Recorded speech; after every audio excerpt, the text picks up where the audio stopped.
Alright, I've got a bunch of my friends online, and we are with the Linux distro community. Today we are having a discussion on the year of the Linux desktop, and that discussion begins now on Spatry's Cup of Linux.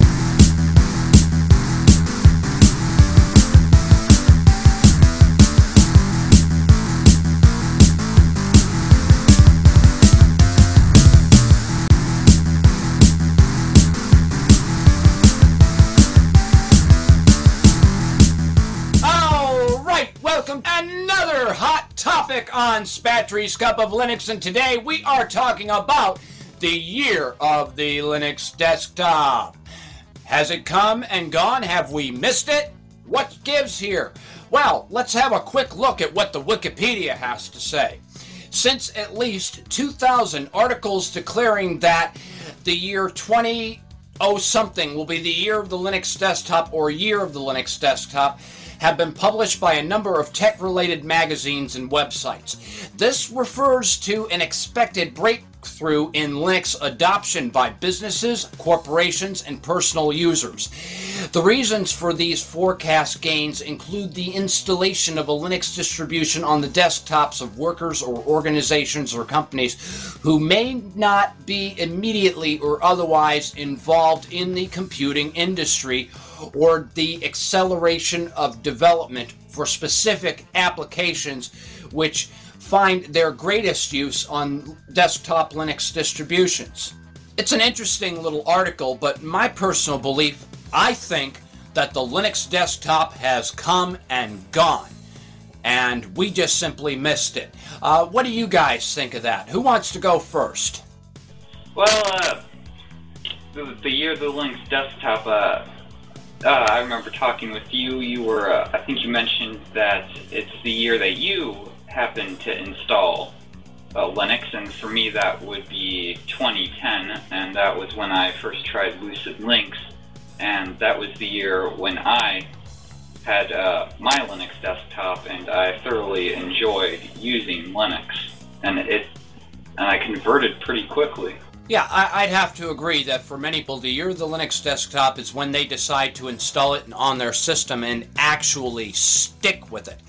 But I have noticed, though, in the past year that I've started in early 2011, that a lot of people, a lot of improvements have been made. We've seen it change so much, and so many new innovations have come into play here that make Linux more usable and that sort of thing, and it's definitely attracting a larger following. I'm seeing a lot more newcomers, especially now that I have a show here on YouTube, and I have a lot of newbies that are coming in that are wanting to learn how to use this innovation. So I mean, it's really at least I'm starting to see a lot of growth. What do you think about that, Andy?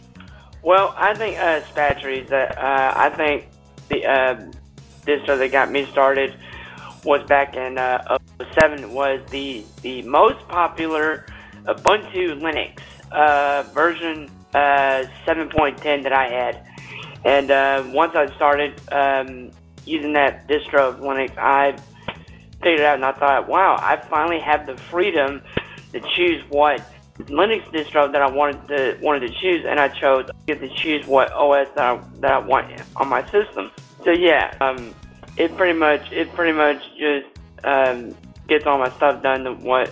That's my choice for the Linux desktop of the year. Now, the main reason why I'm saying that Linux desktop has come and gone is mostly because of the fact we have seen Linux distributions since the year 2000 actually get released on brand new hardware. You'll remember in the early 2000s, for instance, when there was the netbook craze, that there were Linux distributions shipping on them. I remember when I was working at QVC, we were selling computers that had Linux pre-installed on them. And also, there are still companies out there that are distributing computers with Linux pre-installed on it. Even though we haven't seen a whole lot on the store shelves, we are starting to see it surface. And now Android has really taken off with its handheld devices and tablets, and we see Linux, or their spin of Linux running on it, and that sort of thing. So this is what has convinced me that the year of the Linux desktop has already hit and just seemed to pass us by. I noticed you were going to chime in, Bartos. What did you have to say on this? Well, the thing I have to say is what you just mentioned about the Android. Android has really brought the focus forward of open source and the Linux itself through the Linux kernel. So I'm pretty sure it'll start picking up once Ubuntu TV comes out more, and like the Chromebooks. People have already had a little bit of a dose with some of the netbooks, even though it didn't turn out well.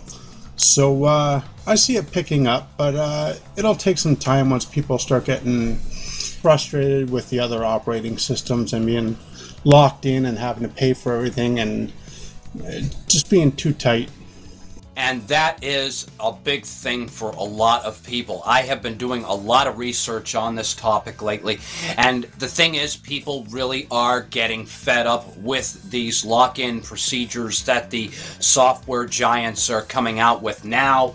We have one software giant that wants to lock out ARM devices. Yeah, you're exactly right there, and everything you're saying. Now, a lot of people out there don't realize this, but Linux really plays a major role in how we experience the internet. For instance, if you're using Google, you're using Linux. If you're using anything Google related, such as reading your email, doing a search, or even using their Google Plus or any of the other products that they have available, you're actually using Linux because their servers are Linux powered. Just the same as with Yahoo, which also powers everything on Linux. So even though you're using like a Windows or a Mac environment, you're still using Linux in one form or another just by accessing the internet. So anyway, we have seen quite a bit of growth in the years here with the Linux desktop. Now, no, it hasn't really taken off to a point where we have a large market share, but I was reading an article earlier from a tech magazine author who was stating that, you know, he has 12% of his viewers that is hitting his website that are using Linux.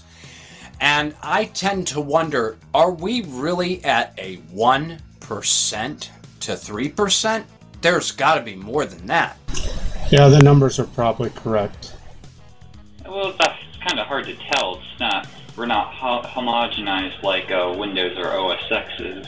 Yeah, with the proprietary operating systems, they do have a mandatory registration requirement, where Linux doesn't at all. You don't have to register with anybody. And that sometimes makes me wonder, you know, when you're using a closed operating environment and the end user license agreement says it's going to your computer's going to transmit information, it just makes me wonder what it's transmitting, and maybe it may be transmitting something that I don't really want to share. And unfortunately, since we can't look at the code, we have no idea what it is that our computers are sharing with these software giants out there, you know? So at least I can rest with the peace of mind in knowing that if I'm using free and open source software, I can always look at the code and determine if that software is actually spying on me or whatnot. Yeah, Richard Stallman warned about this. It's good to know to be able to look at the source code so you know what the device is doing to you, because proprietary software will often have malicious features, and you just want to know what it's doing. Windows, there's that whole NSA backdoor thing on Windows where it gave info to the NSA and all that. If we could look at the source code, Microsoft denied having code that would spy on you, but just one look at the source code and the issue is resolved. I know whether or not my OS is spying on me because I can look at the source code. And the same thing with phones. He doesn't use a phone because he can't get a phone with all free software on it. It's great to have that additional peace of mind, and not only that, but Also, now we don't have to worry about viruses. We don't have to worry about malware and all that other stuff that's out waiting for us. So literally for me, 2011 was the year of the Linux desktop for me, even though I've had a Linux distribution in my toolbox for many years. I mean, I remember trying Red Hat when it was fairly new. It didn't do a whole lot back then, but it has really come along. I mean, Linux is now so user-friendly that even a beginner can pick this up. Somebody who is a complete neophyte where computers are concerned can actually pick this up and learn it a lot easier than they would if they were to buy a new Windows computer and try and learn how to use that. Because there is such comprehensive support online. Plus, you have people like me, Pingcast. You have your own show where you're doing demonstrations and that sort of thing to help out the community and to assimilate these technologies. And that's a wonderful thing. And that's one thing I've been trying to do to work with the other show hosts out there, so that we can have a tighter knit Linux community online, so that we can get the information out to the users that really want this information, so that they can actually download and use Linux and get the most out of it and be able to get the support that they're after. Well, that's the difference too between free and proprietary software. Free software gives knowledge, proprietary software restricts it. Microsoft isn't going to want you to learn all about Windows. They're going to want you to be dependent upon them for this, that, and the other. They're not going to want you to be able to modify the software. They're not going to want you to know it intimately, whereas with Linux, it's encouraged that you mess with your system. You break it, you fix it, you learn it, and you learn all about it. It's your system. You can modify it, and you can do quite a few things with it. It's a very powerful system, and you can do whatever you want with it. But most importantly, if you do modify that software, they really love you if you share that knowledge so that other people can look at your code and maybe even make even more improvements on it. So, I mean, it's a wonderful thing having free and open source software. And the developers still manage to get paid through offering paid support and that sort of thing.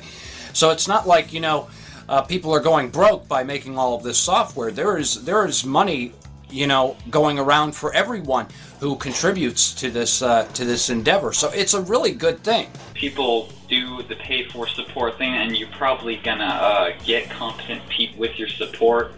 It seems in other places their IT standards might be a little lax, so you might end up with a moron on the other end of the phone. You might not. There's people in this community seem to have, I don't want to say all of them are more competent. It just, we know our systems better, so we are more able to help with the system. We've seen it inside and out, and we've worked with it front to back. We've just seen everything about it. Another thing of interest that caught my eye, I was on the Muktiware website the other day, and they had a report stating, based on a survey that was given, that Linux IT professionals are in high demand. That there are corporations, 81% of these corporations that were interviewed would actually consider hiring a Linux IT professional over hiring somebody that is using another system. And this is another reason why I feel like the year of the Linux desktop has really come and gone, because, Linux professionals earn higher salaries than IT professionals who use other systems.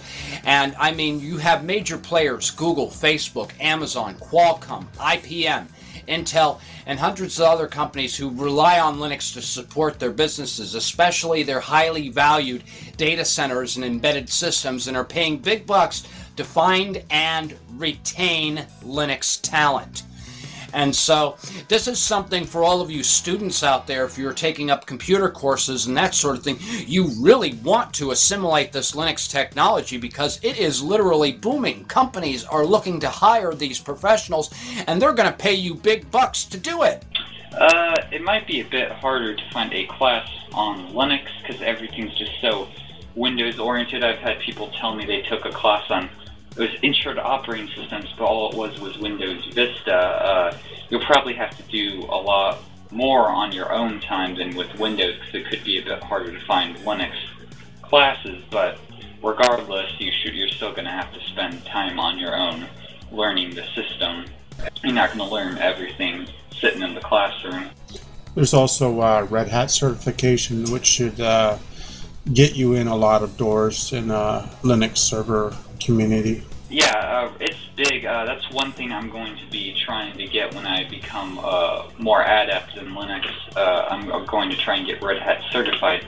It's a big deal. I mean, if you're Red Hat certified, you look pretty good when you're going to apply a job, because it takes skill and competence to get that certification. It's not an easy thing to get. There's like no multiple choice on the test. You gotta, I think you do a few things for the certification. One of them is like a net install of the system, or a network install of the system, and you have to do all these configurations, and they all have to survive a reboot. And I think if they don't survive a reboot, then you fail. It's a hard test to pass. Now, something of note: a simple search on Linux certification on Google will yield a lot of results. There are plenty of places that are giving these training programs, and a lot of these programs are train-at-home situations, so that you can take the time to study these at your own pace. And one of the best one is the CompTIA Linux Plus certification program. And I did get an opportunity to look at this a few months ago, and I found that the instruction on this was fairly straightforward and easy enough to follow. So it is out there, and it is not cost prohibitive to take these courses, but also you can educate yourself on these fields as long as you're able to pass an examination. I can't imagine having a certificate on the wall from College X, would be able to get you in the door. If you can show these people that you know your stuff, odds are you might be able to land some work in the field. But the thing is, I do see more opportunities opening up for people who wish to go that route. I think we had a really good discussion on this. This has been a hot topic for some time.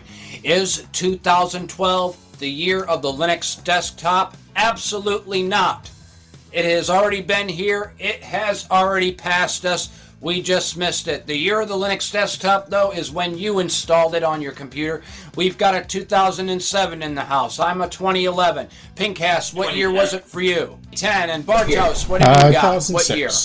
2006. So according to the document that I just read on the Wikipedia, the early 2000s was the year of the Linux desktop. It passed us. We missed it.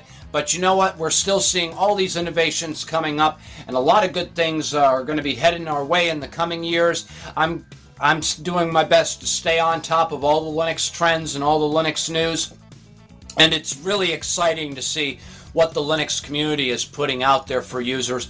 And I'm always going to be here, and I know Pingcast has made a commitment to work with his show to also help welcome people to the Linux community. I am also working with all of the other show hosts on YouTube that I can, and it is our commitment to bring this information to people who really want it, and to help them to make that transition from whatever operating system that they're using over to Linux, because there is, this is a really wonderful way for me to, it really redefined the way that I do modern day computing today. So I cannot thank the Linux community enough. Well, to my subscribers, if you thought this was useful, please comment and subscribe. Let me know what the year of the Linux desktop was for you in the space provided below. Also, Google+, Facebook, and Twitter will keep you up to date on everything that I'm doing here on Spatry's Cup of Linux. Please read the show notes below. I will have links to all these other guys' channels. I'd like to thank Andy, Bartos, and Pingcasts for participating in our discussion today. Thank you all for listening, and we will see you next time.